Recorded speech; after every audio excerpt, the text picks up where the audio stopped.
Grief is where the healing happens. So many good resources are now coming out that deal with this, and a lot more people are talking about it. But I can tell you 5 years ago, it wasn't being talked about. I gave presentations, I'm thinking 4 or 5 years ago, at both the ITAP symposium where all the CSATs gather, at SASH, that's the Society for the Advancement of Sexual Health. At both of those, gave presentations about the necessity of couples grief work for there to be healing of the coupleship.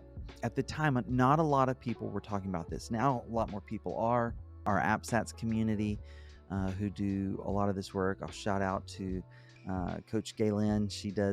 She's got some good work on this, and others as well. Here's what's so important is that so many people focus on sobriety, which is important. It is essential. So many people focus on disclosure and getting to disclosure. It's the then what. And the then what is grief.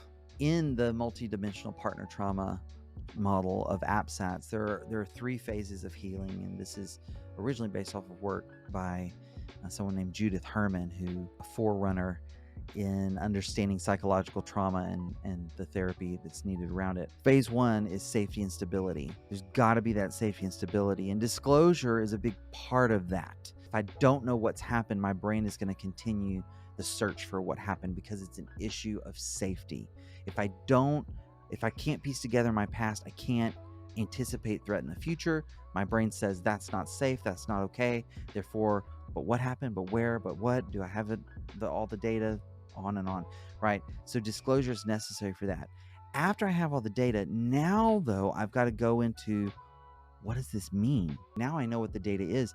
What does it mean, right, that this happened? What does it mean that this is my story now? And that's where the healing happens.